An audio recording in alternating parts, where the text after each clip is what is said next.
Michigan agriculture remains essential in the era of stay home, stay safe.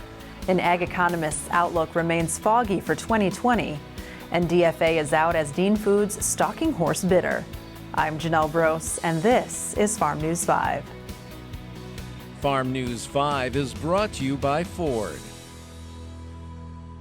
Earlier this week, Michigan joined several other states in ramping up its efforts to slow the spread of COVID-19.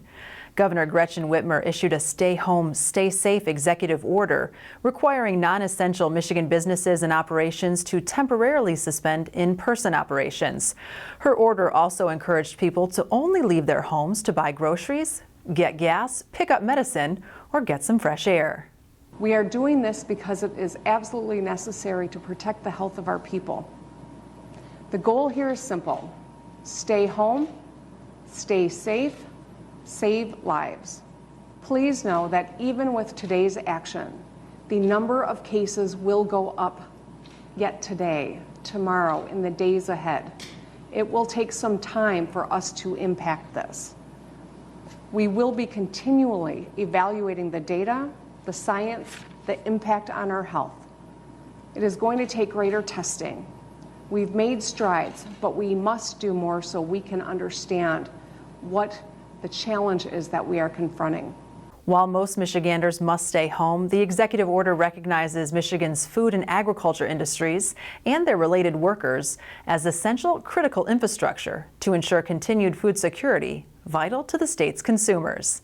The farmers are still there. We're not going anywhere. We're continuing to do what we do every day and to provide that safe and affordable food to the consumers.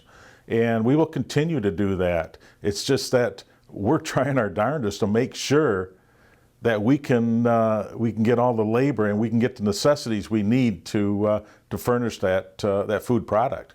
Well, the farmers that are out there are very concerned with are they going to get the products that they need to take care of that crop? Are they going to get the crop protectants that come perhaps from overseas? Are they going to come in a timely fashion? Are our ports going to be open not only to exports, but some of the imports that we need to get these crops off and going? Yes, there are concerns, but the thing is, we are assured that that will not be an issue. Where that's high on the priority list, that it will not be an interruption, and those products will come in, and everything will be there for the producer to get that crop planted and to get the labor here to take care of those crops and progress forward, hopefully in a very normal year in the circumstances that we're under right now. If you want a car from a company that's been building them for 115 years, get a Ford. If you want a car with driver assist technology, get a Ford. You're gonna want a Ford. The coronavirus is muddying the trade waters for farmers in Michigan and across the country who were hoping for a rebound after wet weather and trade wars took a chunk out of the ag economy. Veronica Nye, an ag economist with the American Farm Bureau Federation, says even without factoring in a global health pandemic, farmers may not see the fruits of the trade wars labor until late in 2020.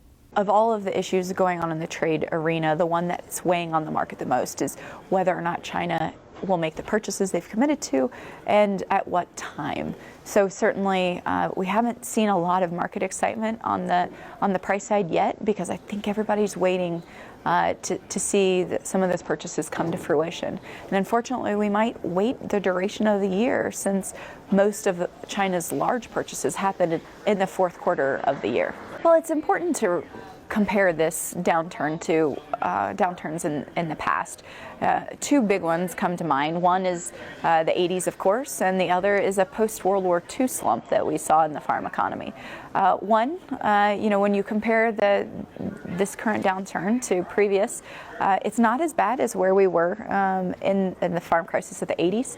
Farm income has fallen about 30% compared to over the same 8-year time period in the 80s, it declined by 45%. So we're not as far down as we were compared to that crisis, but it's much more similar at this particular juncture to where we were in the post-World War II slump, where it was also down about about 29-30%. So certainly from a value basis, we're not where we were quite yet in the 80s. My crystal ball's a little foggy as to whether or not this is the bottom and we're going to start rebounding. But you know, if the trade actions that have been negotiated occur, we could potentially be looking at starting to lift back out of the hole that we've dug. Maybe not in 2020. 2020, a lot still has to happen. We still have some fairly high inventory levels from 2018 and 2019 that we need to sort of sell our way out of. But perhaps by 2021, if everything goes well and goes as planned, perhaps we could be seeing a bit of an upward trajectory. Make sure your wishes are carried out. Let Foster Swift create an estate plan that provides you peace of mind. Learn more at fosterswift.com. Congress passed a $2 trillion coronavirus stimulus package earlier this week with a chunk of funding allocated for agriculture. $9.5 billion is set aside for emergency aid for specialty crop growers and cattle operators, and $14 billion is allocated for the Commodity Credit Corporation. Dairy Farmers of America is out as Dean Foods' stalking horse bidder. DFA withdrew its $425 million bid following a request from Dean's, who raised concerns in a Texas court filing earlier this month. DFA, which represents nearly 1,400 dairy farmers who produce 5.8 billion pounds of milk every year across the Midwest, including Michigan, has until March 30th to submit a new bid. For additional news and resources related to coronavirus, visit MishFB.com or MichiganFarmNews.com. With Farm News 5, I'm Janelle Brose. Have a great week of farming.